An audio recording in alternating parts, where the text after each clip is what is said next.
Section 1, number 3, determine whether each pair of segment is congruent. Here it says BE and CD. So let's color code this so we can see it better. Line BE is right here, which is going to be 3 meters.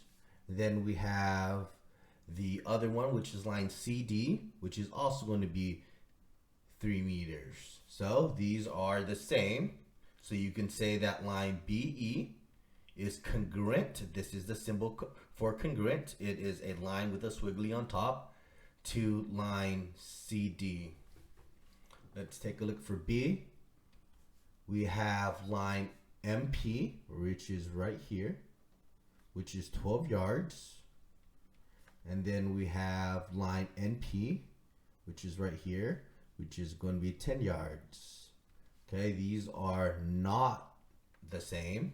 So we would say that BE line MP is not congruent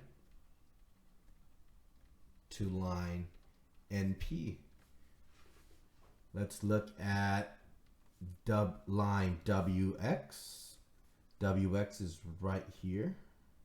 And notice it is this one hash mark. So it matches this one hash mark. So it's 9 feet. So this is 9 feet. Then we have WZ, this WZ, which is 5 feet. So that's 5 feet here. And we see that 9 feet and 5 feet are not the same. So we would say that line WX is not congruent to line WC.